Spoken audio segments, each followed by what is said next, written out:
appellent qu'ils seront responsables de toutes les conséquences. C'est ça les conséquences. Parce que je crois qu'à toute chose, il y a une limite. Et si nous exagérons, si eux exagèrent sur ce plan-là, nous serons incapables d'empêcher cette politique-là. Et les conséquences, c'est justement la révolte du peuple congolais. Et ça, nous ne savons rien. C'est pour ça que je dis qu'à ce moment-là, dès maintenant qu'on sache que les responsables de ces conséquences-là, ce sera eux, justement, qui n'auront pas voulu écouter la voix de la raison. Chotoine TV, c'est aussi une chaîne des communautaires de la communauté congolaise à travers le monde entier, surtout du peuple congolais. Comme d'habitude, vous savez, notre style, c'est aussi de dévoiler les petits secrets, les grandes lignes cachées. Donc, ce qui est caché entre les lignes. Donc, le président était ce qui était clair. Il fera ce que le peuple lui demandera de faire si la situation arrive au point culminant.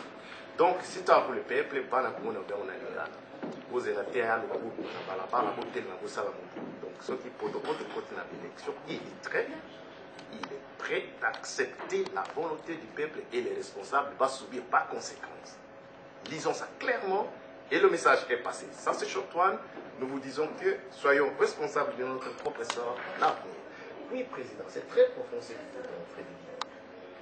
Alors, la population du pays, comprenons que la diaspora, il y a quand même un petit pain sur la table tous les jours. Le peuple congolais, lui, déterminé à ce changement, vraiment à fond. Il ne pas le système qui est toujours combattu, condamné depuis toute la corruption. Ces gens-là sont à la merci de cette opération diabolique. Une fois, les représentants de certaines forces vives de notre pays, des régions,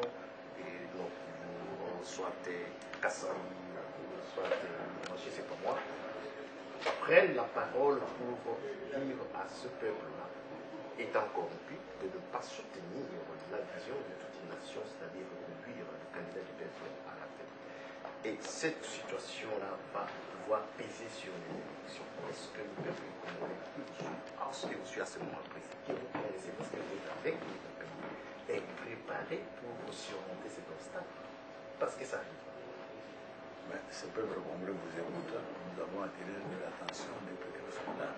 Nous avons dit que quel que soit ce qu'on vous donne, surtout de l'argent, qu'ils sachent que cet argent, c'est de l'argent qui a été volé, c'était son argent qui a été volé, ils ne font que le retourner, et c'est normal, c'est leur droit de prendre cet argent, parce que c'est leur droit, mais de voter selon leur conscience. Nous avons cessé d'attirer de l'attention, nous continuons à le faire. Et ce gouvernement de dire aussi, c'est un avertissement. Nous espérons qu'ils sont tous à l'écoute pour faire attention à cela, pour que, à ce moment-là, dès que c'est arrivé, il faut que chacun sache que corruption, pas de corruption, on donne l'argent. Les voleurs retournent l'argent à son propriétaire, mais il s'agit seulement de voter selon l'utilité, selon l'intérêt du peuple. Avant ma dernière question, la bonne stratégie, c'est de réunir toutes les forces vives de l'opposition au pays pour faire une pression avec une première chose successful. Parce que lors du soutien du pays, il y a aussi besoin de ce leader-là. Comment vous avez organisé cette collaboration? Est-ce que ce sera possible? Ce sera possible parce que le principe est admis. Dès mon retour en décembre à Kinshasa, j'ai appelé toutes les forces acquises au changement de se trouver autour de moi pour que nous puissions faire un front commun pour faire front à ces élections-là.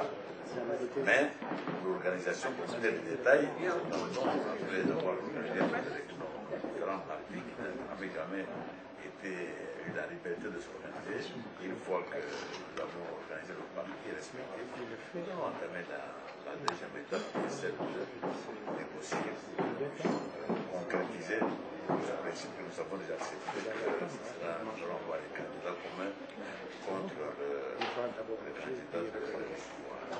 Vous êtes en Angleterre, il y a aussi un opposant congolais qui est passé pour son nom, dit même parlementaire, on a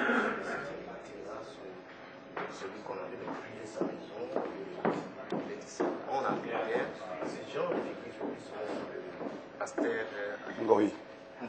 Ngoï. Le pasteur Ngoï. Il est ici en Angleterre. Une fois dans cette course, la victoire des élections,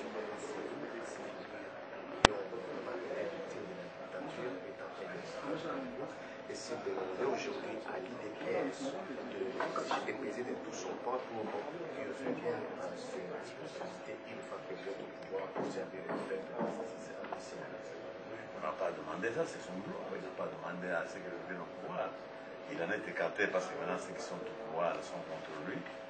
Dès que l'IDP sont au pouvoir, c'est la démocratie, c'est la liberté, et là il lui sera loisible de faire ce qu'il veut. À ce moment précis des élections, pendant la campagne, s'il était levé des questions sur le sommet au pays, même allié à votre mouvement, on le soutient, et face à ce danger qui peut rencontrer, là, c'est peut-être une certaine la garantie, comme c'est pour nous tous ici, nous n'avons aucune garantie à obtenir. Dans une jungle, comme nous l'avons toujours dit, il n'y a pas d'État au Congo, il y a une jungle. Dans une jungle, on peut faire le déroul tout ce qu'on veut. Donc il faut seulement prendre des risques, il faut savoir prendre des risques.